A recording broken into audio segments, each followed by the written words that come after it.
What is the place of reasoning in the spiritual path today? And is the spiritual path established on principles that are irrational or simply principles that are suprarational? These are some of the concepts we're going to be looking at in today's video and drawing from some ancient traditions and sources to help us understand. Hope you enjoy it. Please make sure to like the video and to subscribe to the channel. Enjoy.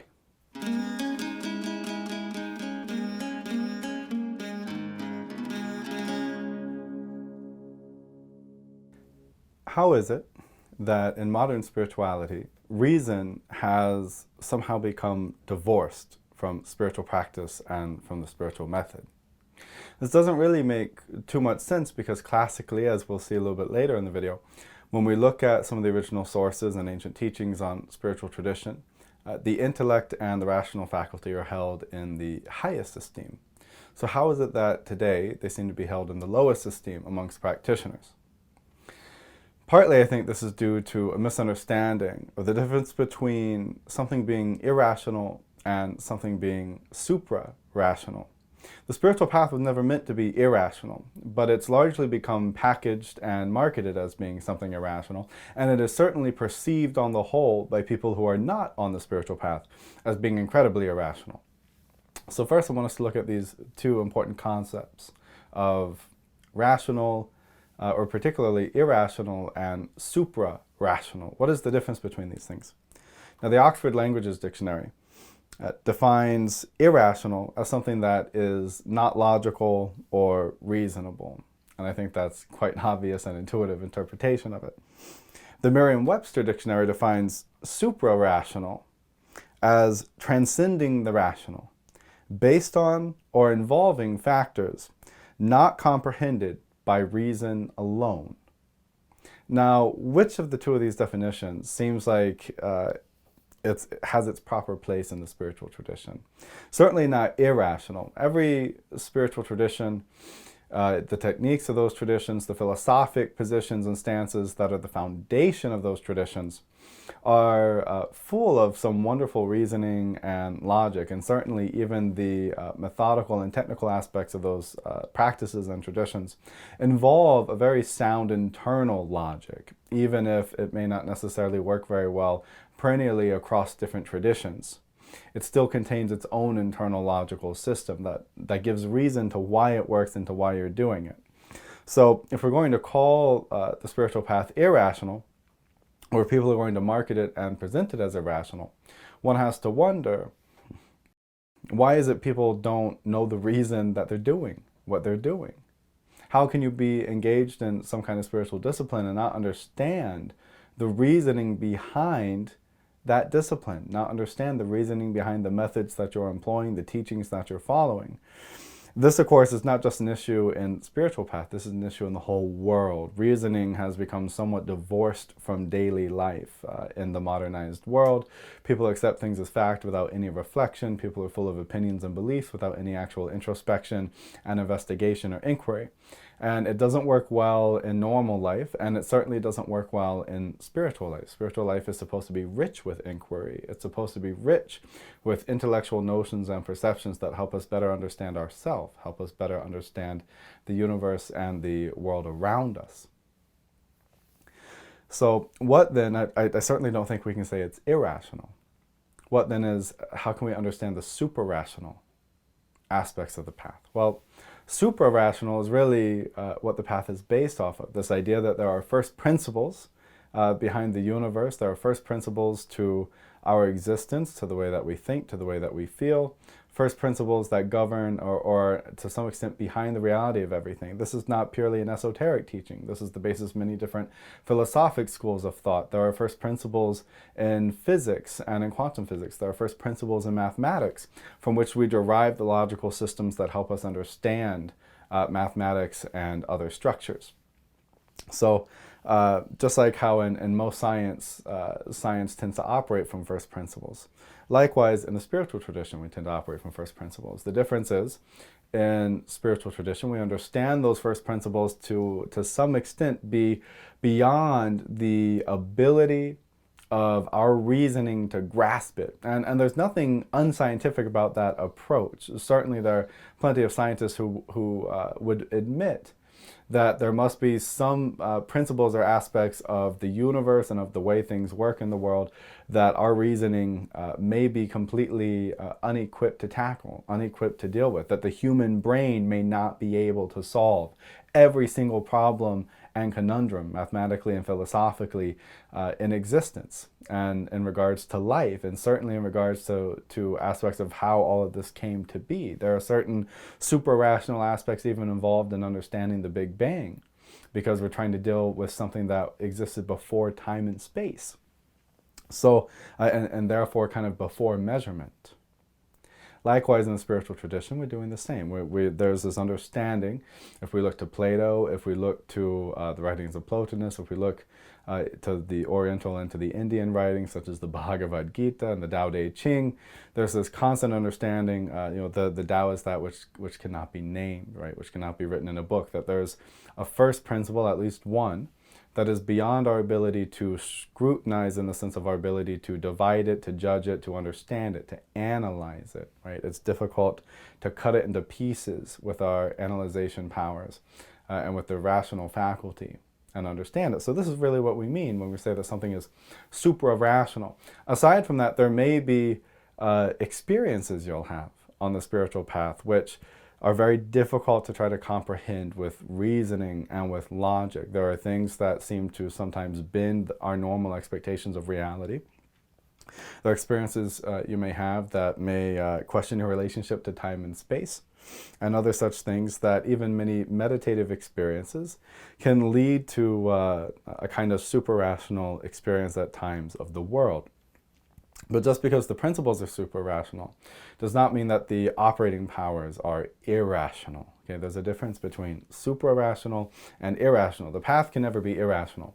If you're practicing irrationally in the claim that you're following your heart or something other of the sort, then you're going to find that there's going to be nothing musical about your path, right?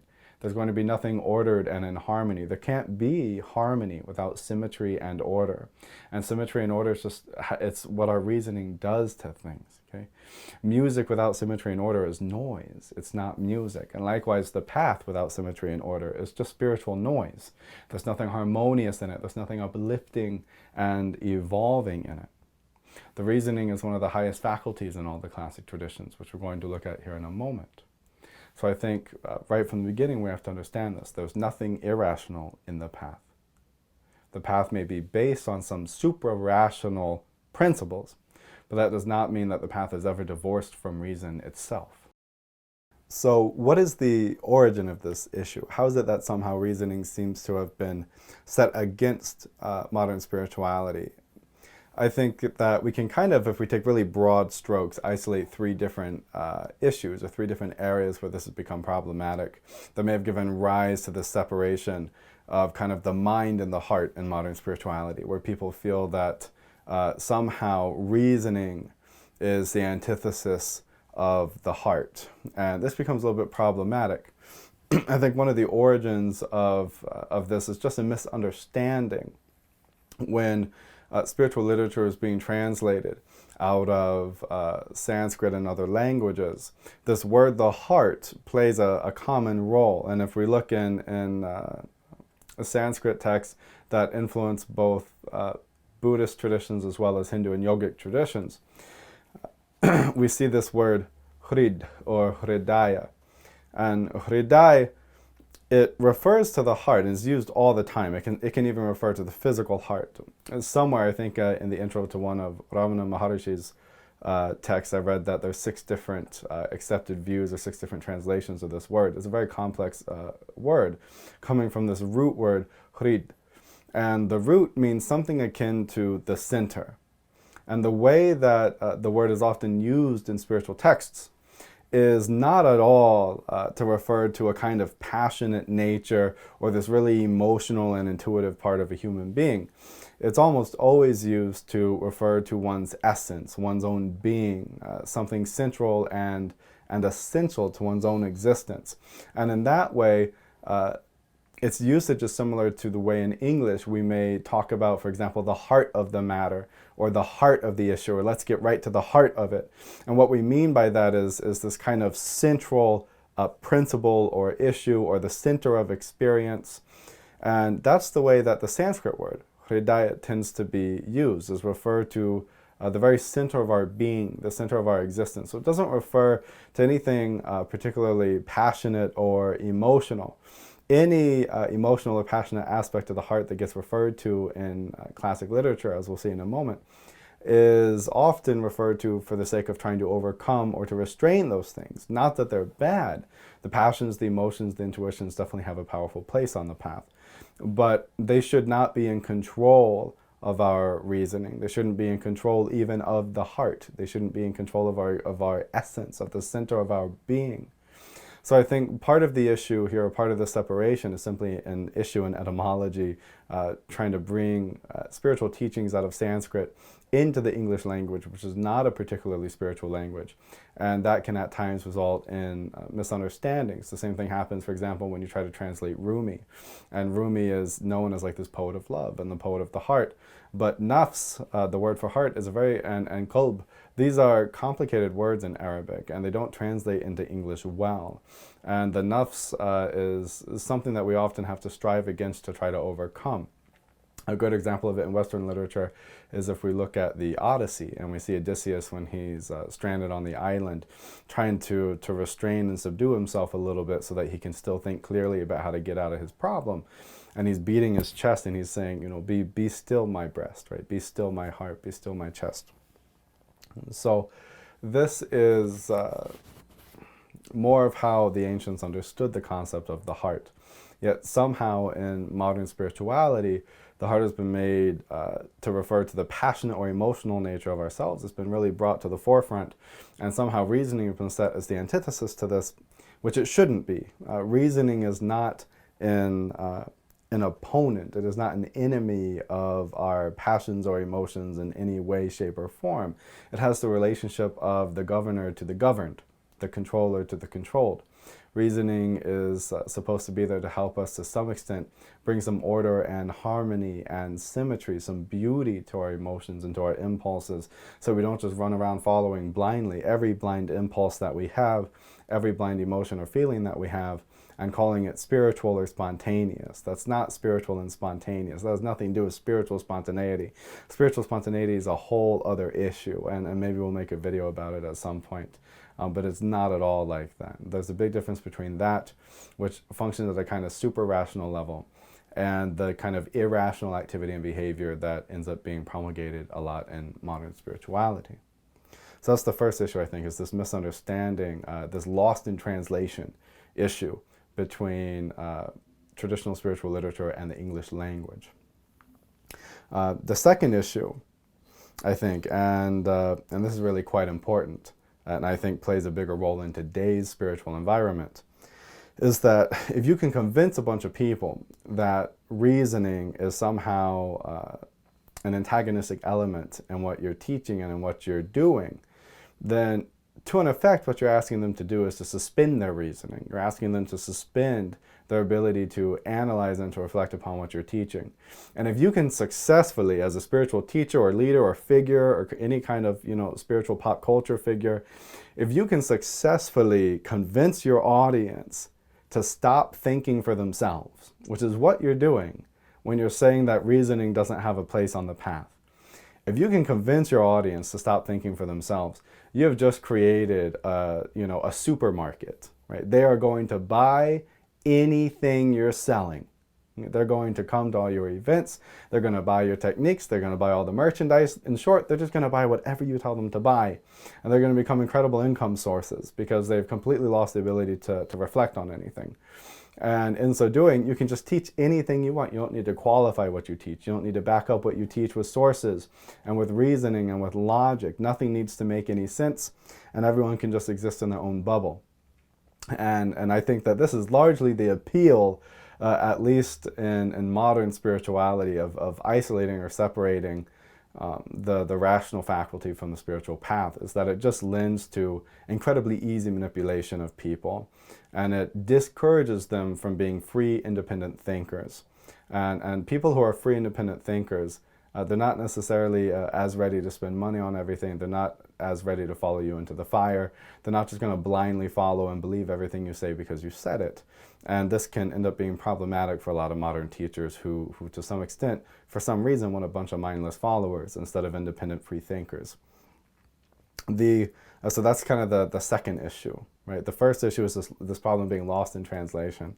The second issue is just that it's really nice if you can convince people not to think, because then you can do all their thinking for them. And part of that thinking can involve buying all your merchandise and coming to all your workshops and so on and so forth. And thirdly, and I think this is the more harmless one, there's a lot of spiritual teachers who just don't understand what they're teaching. They don't have any authentic initiations, or they never studied the way they should have. They don't have enough education on the different esoteric traditions and paths. And as a result of that, they don't know why you should do this practice or that one. They don't know why you should care about the chakras or the kundalini. They don't know even how to properly define enlightenment or liberation, what it might be, why you might want it, or even if you do want enlightenment. And they don't understand the logical mechanisms, the inherent logical structure of their traditions and their paths. And because of all those things, because they're lacking in education or lacking in initiation, or just generally lacking in understanding of what they're teaching, their teachings have to be irrational, because there's no reason, there's no rhyme or reason, there's no logical structure to anything that they're teaching. And as a result of that, and I think this is very common, at least amongst a lot of independent, smaller spiritual teachers, the kind of dime a dozen spiritual teachers like may have 10 or 15 of in every city, who just have a few students around them. This is something that at least I've seen a lot of, is people just trying to teach when they have no place teaching. They have no authentic initiations, and they have no authentic understanding of what they're trying to present. There is very little confusion about the place of reasoning and the supremacy of good intellect in all the classic spiritual traditions, whether we look to Tibetan traditions and philosophies, even some Taoist traditions, which tends to vie away from a lot of philosophical discourse, and especially when we look at the Western traditions, such as those grounded in Plato and Aristotle, which ends up influencing Sufism and Christian mysticism, and even Jewish Kabbalah. The place of reason is held to be very high, and there's really no end to the number of quotes we can provide for this to support this. In fact, there's so many that I'm going to just give less quotes than normal in this video, because any interested viewer can go and find endless scriptural supports from all the different traditions, verifying the power and the supremacy of reason to help guide us, and which is really what it does. The whole understanding is that if we're functioning in an irrational way, we're more prone to fall subject to the delusion, the confusion, and the ignorance that characterizes worldly life and that characterizes the unenlightened state. Reasoning is here to help guide us. Reasoning is here to be trained and developed through logical study, through grammar, through reflection and contemplation, through philosophic study. Reasoning is here to help guide us so that we can better discriminate between the real and the unreal, and in so doing gradually enter more and more into reality itself. Now, I'm really only going to look at two authorities in this video. The first is the Bhagavad Gita, because the Gita is one of the central texts in India, and it shares the kind of special honor of being one of the few religious texts that all the different spiritual groups, all the different spiritual sects and traditions within India tend to agree on as being a central and a pivotal text of spiritual instruction. And the second authority we're going to look at for this video is Nagarjuna, which may be a little bit less familiar to Western viewers. But Nagarjuna is the founder of Madhyamaka philosophy, an incredibly important branch of Buddhist thought and philosophy that really focuses on dialectic and on the rational process to help in realization. It's a very kind of purist school in terms of Nagarjuna tried to relate everything to Buddha's teachings. Buddha's teachings themselves are incredibly philosophic and rational in nature when you read them. Nagarjuna's teachings and the Madhyamaka school of thought ended up having huge influences in China and therefore Japan, as well as in Tibet. So most modern Buddhism, or at least a lot of popular Buddhism, has been influenced by Nagarjuna, especially Buddhism outside Southeast Asia. So we're going to look at two of these different authorities and see how they understand the power of intellect and reasoning. First thing I want to look at is in the Gita. And most of the second chapter of the Gita is actually dedicated to understanding buddhi, which is the intellectual power within ourselves. It's seen as one of the highest stratums of human existence. And in particular, I want to look at two verses that I feel pertain a lot to modern spirituality. So here, Lord Krishna is telling Arjuna in chapter 2, verse 41 of the Gita, the intellect of those who are on this path, and by on this path here, he means generally jnana yoga or buddhi yoga, intellectual yoga, which is the basis of the second chapter. The intellect of those who are on this path are resolute, and their aim is one-pointed. But the intellects of the irresolute are many-branched, or many-pointed. And his purpose or his aim in talking about this to Arjuna is to say that actually this is one of the things a strong intellect does, right? That a strong intellect helps us unify our aims and our purposes in life. Whereas a weak intellect makes it very difficult to unify all the different powers of life, all the different aspects of life. And therefore even our spiritual practice becomes very divided, very separated. And because of that, we're unable to have any kind of unity in it. And we're not able to push ourselves or drive ourselves towards a common goal because we may not even understand that goal with a weak power of intellect. And then continuing in the next verse, verse 42, the first part of it, here I feel this pertains a lot to modern spirituality. Krishna tells Arjuna as a warning about those with limited intellect or limited understanding. He says, those with limited understanding get attracted to the flowery words of the Vedas. And this I feel is especially the problem in modern spirituality, that modern spirituality has become distracted with a lot of flowery words and concepts, things that sound really nice, that sound really pretty, that make us feel very good about ourselves, and are full of all kinds of promises. Whether or not they ever deliver on those promises is another issue. And here, Krishna is warning Arjuna, saying that this is one of the issues with people who have limited understanding, is that they fall prey to this. And because they fall prey to this, they are unable to actually achieve the final realization. They become distracted by too many side routes, distracted by too many things. Continuing on in chapter 4 of the Gita, in verse 23, Lord Krishna says, when talking about realized beings or those who have realized the truth, says, they're released from bondage. They're released from the bondage of material attachments, and their intellect is established in divine knowledge. Right? That these are kind of these two important qualifying factors of a realized being. They're released from bondage of material attachments, and their intellect is established in divine knowledge. Here again, the word intellect is always buddhi, and buddhi is similar to what Plato means by the rational self, or the rational part of our being. And this is more or less what we mean in the West when we talk about reasoning, especially on the spiritual path, the place of reasoning in our realization.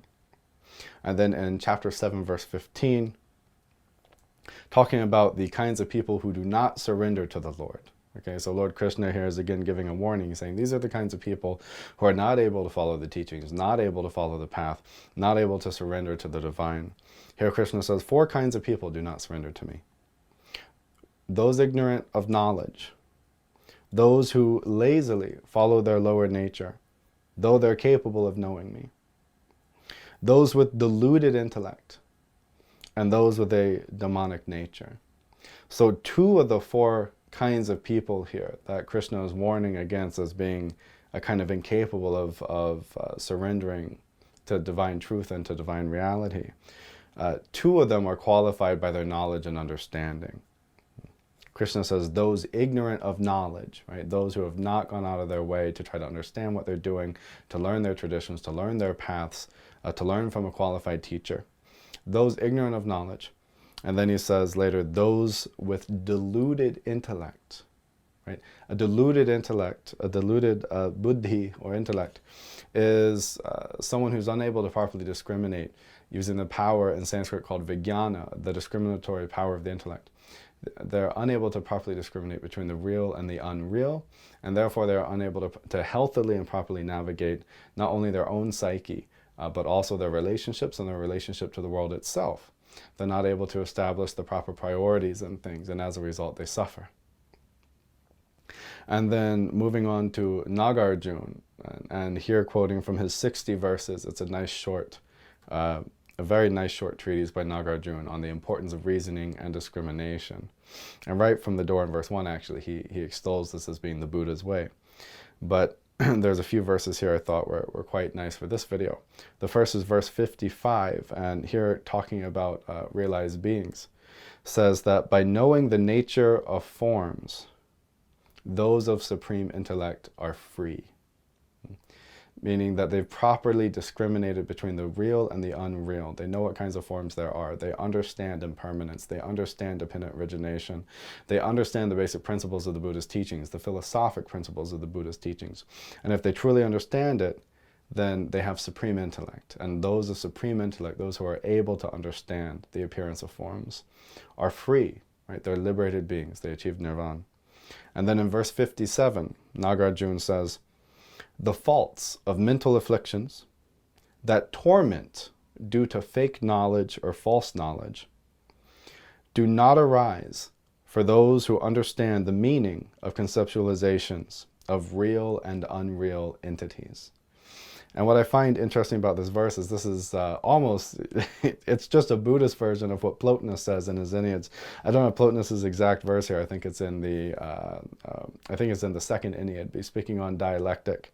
And Plotinus says the role of dialectic is to discriminate between real and unreal beings, right? Something that is authentically has being and something that does not authentically have being. And here Nagarjuna gives the same thing, but he associates it specifically with mental afflictions, with suffering, saying those who are suffering from mental afflictions, meaning ignorance, their mind does not have proper understanding of real and unreal, does not have a healthy relationship to reality. The faults of mental afflictions that torment people are due to false knowledge, due to misunderstanding the way things are. And that this suffering, this torment does not arise for those who understand the meaning of conceptualizations, meaning they understand how the mind works, they understand the meaning of all their own conditioning and what that means. And they also have an understanding of real and unreal entities, real and unreal being. So this is Nagarjuna as well, kind of extolling, just picked a few verses here that help show the actual role of reasoning on the path, right? That if we try to shy away from reasoning and have an irrational spiritual practice and follow an irrational way of life and call it spiritual, we're going to quickly find that we are not capable of affecting the end result that all the spirituality is supposed to be about, which is realization. The word itself, realization, is an intellectual word, and refers to the cessation of ignorance, which is another word to describe a lack of knowledge or lack of understanding. So you can't separate reasoning from the spiritual path. If you separate reasoning from the spiritual path, you don't have a spiritual path anymore. You certainly don't have a path. You just have a kind of nonsensical spiritual approach to reality that's never really going to give any good fruits. It's not going to give good results. And it may even harm you. Right? It may, if you keep following random emotional impulses all over the place and calling it divine inspirations and think that you're living spontaneously, which you're not. Okay? There's nothing spontaneous about passions. They're just deep-rooted desires and needs and psychological crutches that you're leaning on that come out at different times and are triggered by your environment and your emotional environment, your psychological environment, and your physical environment. There's nothing particularly divine about those things. There can be incredible reasoning to what seems like divine spontaneous conduct, and we can deal with that in a later video because it's a very complicated subject. But to try to say that reasoning is somehow antithetical to the spiritual path is absolute nonsense. It actually, that kind of thinking is not good thinking. That's the kind of bad thinking that has become very prevalent in modern spirituality, which leads easily to all kinds of psychological, emotional abuse, and which allows different spiritual leaders to manipulate people into buying and doing just whatever they say. And that is part of why the spiritual path is being looked down on so much by people who are outside the path. And they look down on it as being incredibly irrational, because they don't see, they don't understand the classic roots of the path and how incredibly rational it's meant to be. And instead what they see is this really irrational behavior that gets marketed and gets really plugged at a lot of these different spiritual events and by different spiritual teachers. And what people don't understand is this is going to ruin the path eventually. You know, we have to bring an end to all that nonsense. There has to be a little bit of sobriety and understanding on the path, or else you'll see that despite how many people appear to be on the path right now, those numbers will begin to dwindle. And ultimately, the path will just self-destruct because it won't have the harmony and the reasoning and the symmetry that proper understanding provides. And so this is the subject that I wanted to cover this week. I hope you all enjoyed it. And if you did enjoy it, please make sure to subscribe to the channel. Keep in touch with all of our later videos we'll be releasing. We try to do this every week. So I hope you all enjoyed. Please make sure to like the video.